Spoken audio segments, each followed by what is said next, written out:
Kababayan, samahan niyo muna ako magluto ng pork bistig.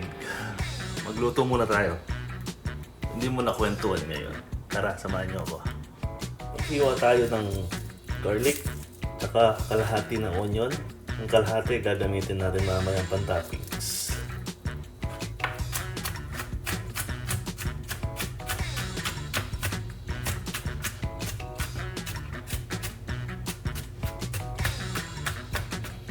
Kapampangan ano po to?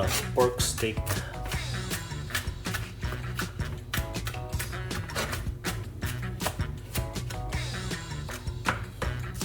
Po. Dice iniwa-hiwa po na maliliit ang garlic. Tapos paghiwa po nitong onion, pa-round po. Para yung kalahati mamaya gagamitin natin.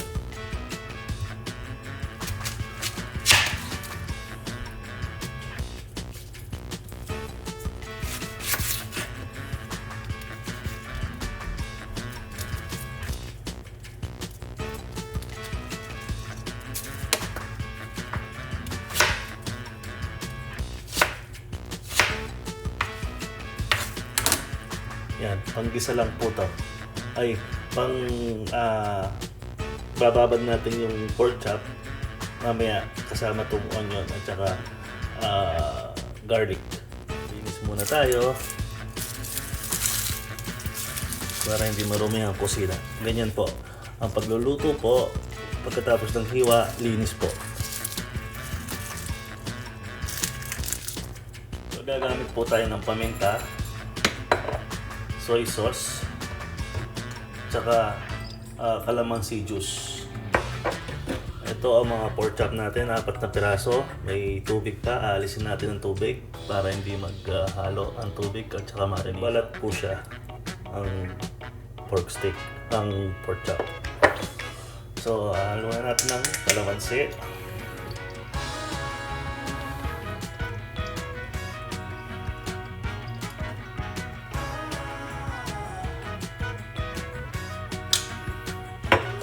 Toyo. Tansya-tansya lang po to.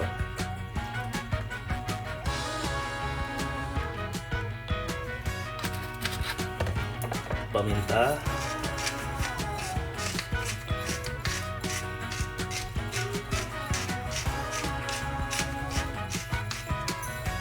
At ang bawang.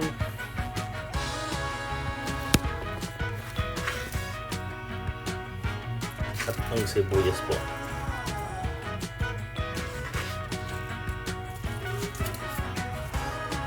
Baligtarin po natin siya para maglasa.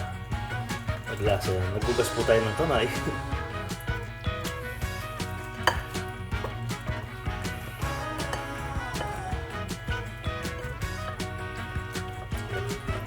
Imamarinate po natin ng mga 30 minutes po.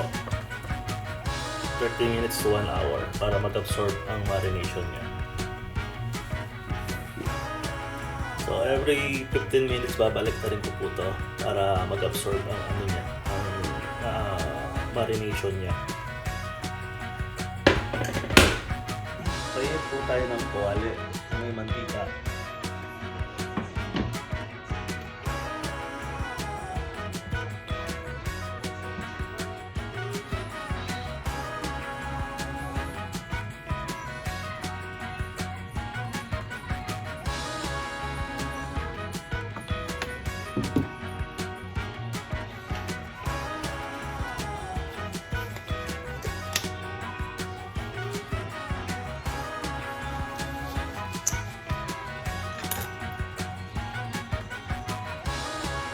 Tanggalin po natin ang pork chop. Tapos alisin natin ang mga onion, garlic, tsaka onion para hindi siya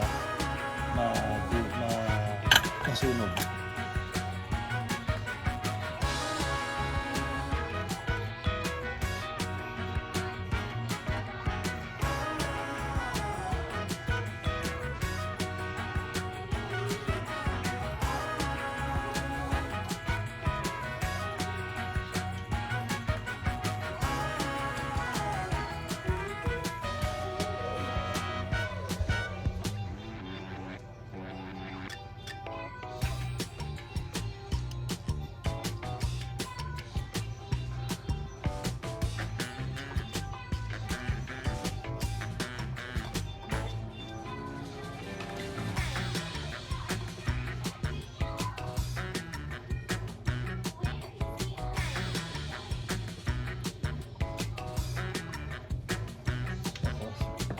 Sasalahid po natin ang pinagbabaran.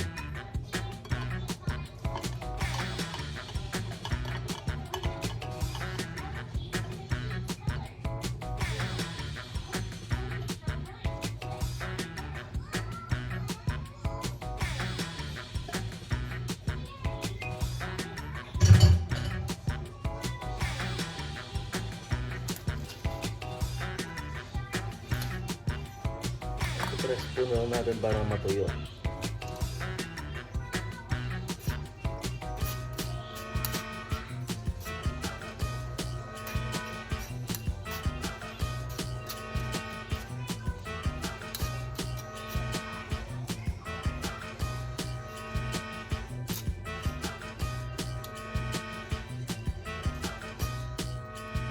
Ito ang gagamitin natin pang gisa mamaya. Tabi muna po natin.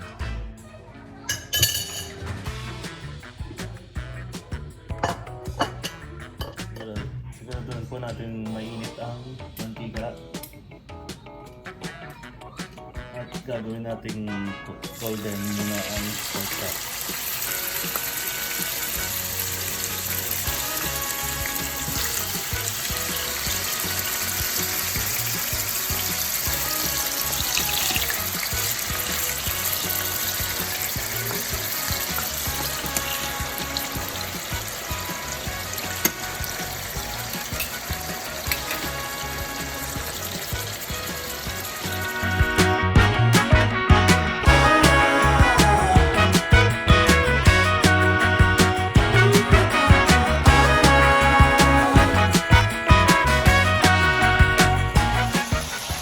Golden brown na sila at i-set aside muna natin itong mga ito para makapag-isa tayo.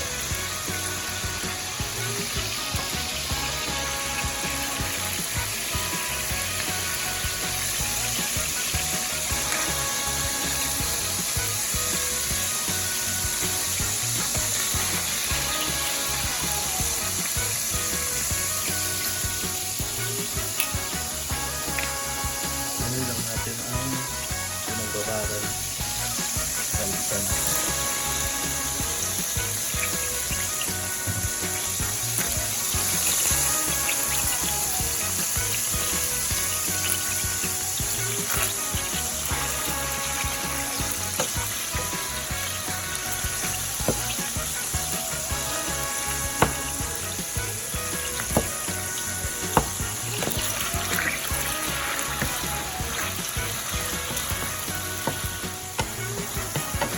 Golden brown na sila.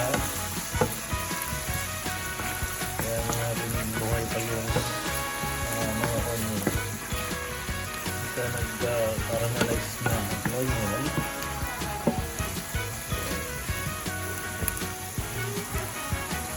Babalik natin ang pork chop para continue natin silang mag-drive doon sa pinag-isahan.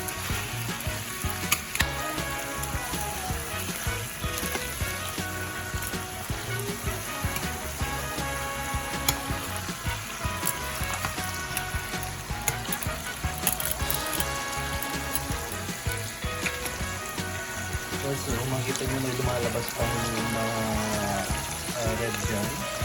Pabayaan nyo muna silang mag-relax sa isa.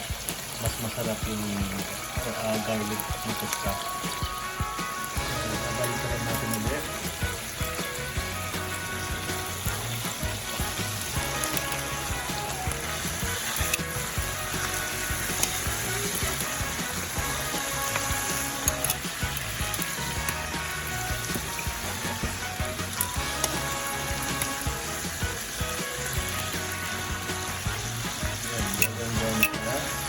Lahat ng mga katas ibabalik natin.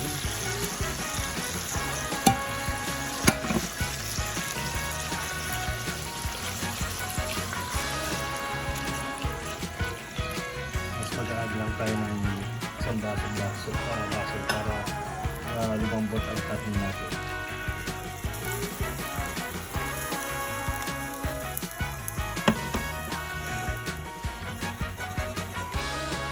Nagdagdag na rin ako ng asin. So, kung may toyo yan. Kasi ito ng mukha. Kukuloy natin para magkaroon ng konting lasa. Tamang lasa na kasi ng konting alat. Tapos optional po yan. Mamaya magdadagdag tayo ng konting sugar para maging balance ang lasa. Tapos ako naglalagay din ako ng magic sarap. Naglalagay tayo ng magic sarap.